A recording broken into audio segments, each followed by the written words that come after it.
Assalamualaikum warahmatullahi wabarakatuh. Di sini saya akan mempresentasikan atau menjelaskan tentang diferensial turunan dalam ilmu ekonomi bisnis. Saya Alfiana Ramadhani, NIM 195231225 dari kelas PBS 2F. Pengertian sendiri, diferensial. Diferensial dapat diartikan sebagai tingkat perubahan suatu fungsi atas adanya perubahan variabel bebas dari fungsi tersebut. Misalkan fungsi f(x) sama dengan y sebagai variabel terikat dan x sebagai variabel bebasnya. Artinya, nilai y dipengaruhi oleh nilai x. Maka, diferensial dapat diartikan sebagai tingkat perubahan dari setiap variabel y sebagai tanggapan terhadap suatu perubahan dalam variabel x. Dapat dilihat dari rumus di bawah ini. Dalam kasus ekonomi, dapat dicontohkan sebagai berikut. Misalkan pada fungsi permintaan, hubungan antara jumlah barang yang diminta dengan tingkat harga. Adanya perubahan tingkat harga pada suatu titik tertentu akan mempengaruhi jumlah barang yang diminta. Pada setiap kasus dan setiap titik bisa sama ataupun berbeda, tergantung terhadap jenis fungsi permintaannya itu sendiri. Contoh klasik lainnya dari suatu fungsi utility atau kegunaan atas segelas air. Diferensial atau turunan fungsi dapat dinotasikan sebagai berikut.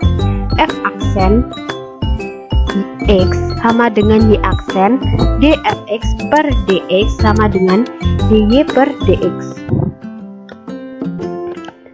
Misalkan ada beberapa fungsi berikut di bawah ini. Contoh 1-4. Maka, turunan dari fungsi di atas dapat dituliskan sebagai berikut.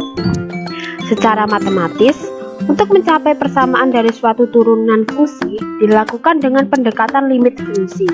Tetapi dalam bahasan ini kita langsung menggunakan rumus dan aturan dalam turunan guna memudahkan penyelesaian fungsi turunan.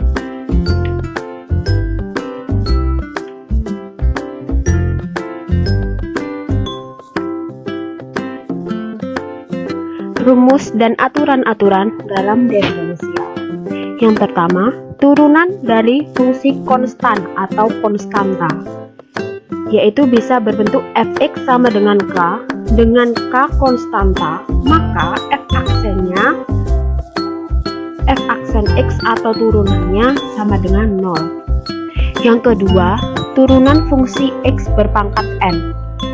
Contohnya, fx sama dengan x n pangkat n dengan n sembarang bilangan, maka f aksen x atau turunannya sama dengan n kali x pangkat n min 1. Yang ketiga, turunan fungsi dengan koefisien c dapat dilihat dari rumus di bawah ini, yaitu fx sama dengan c x pangkat n, maka f aksen x-nya atau turunannya sama dengan cn kali x pangkat n min 1.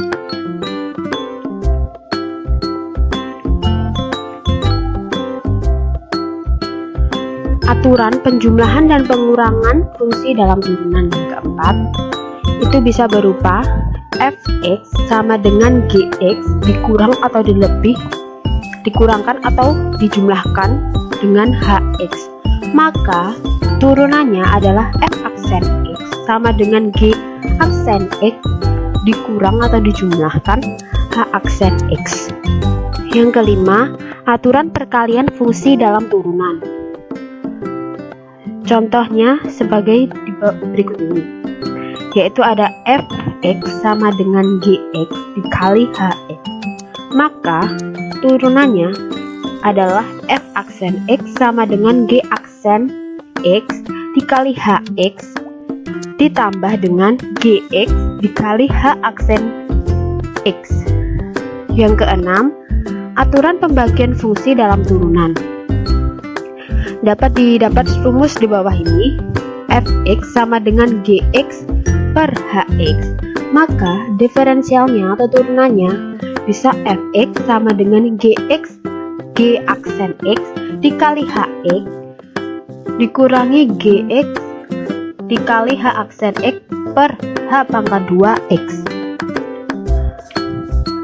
Yang ketujuh, ada aturan rantai dalam turunan, yaitu ada rumus pertama, yaitu bisa menggunakan fx sama dengan g hx, maka turunannya f aksen x sama dengan g aksen hx dikali dengan h aksen x, atau bisa didapat dengan rumus kedua, yaitu dengan y sama dengan u x, maka dapat didapatkan turunannya, yaitu dy per dx sama dengan dy per du dikali du per dx.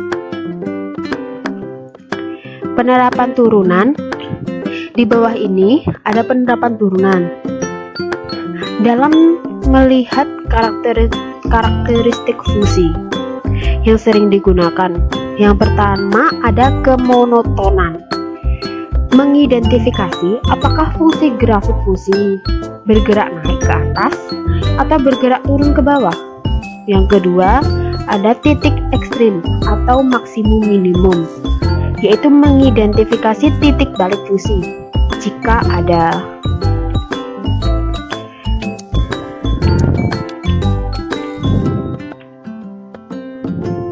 Yang ketiga ada titik belok, mengidentifikasi kecekungan fungsi, apakah kecekungan ke atas atau ke bawah.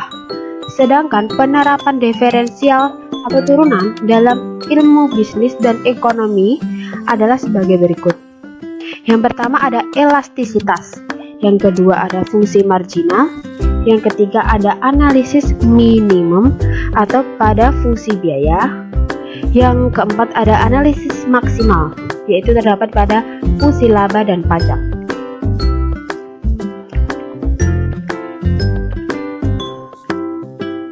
Penjelasan sendiri dari kemonotonan adalah suatu fungsi, misalnya fx, dikatakan mengalami suatu kenaikan pada kurva di setiap x jika f aksen x-nya itu lebih dari 0, dan penurunan atau turun pada kurva di setiap titik x jika f aksen x-nya yaitu kurang dari 0.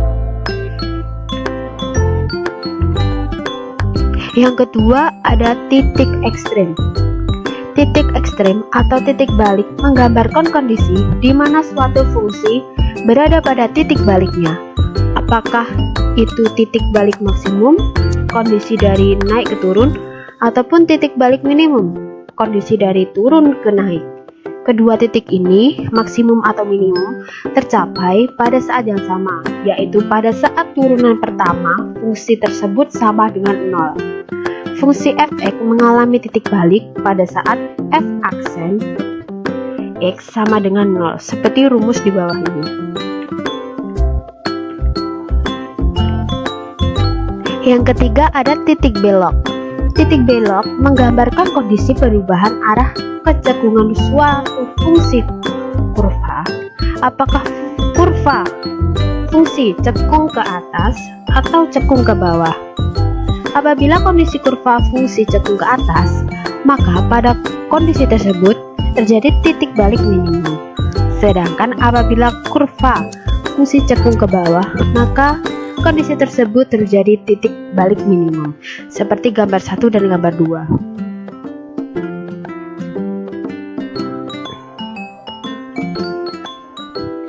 Selanjutnya ada titik belok terjadi saat turunan kedua fungsi tersebut sama dengan 0.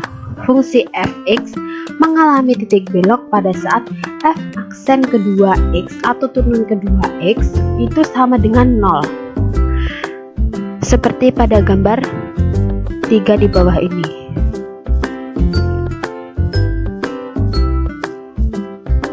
Sekian penjelasan dari saya. Terima kasih sudah menonton. Semoga video tadi dapat bermanfaat bagi kita semua.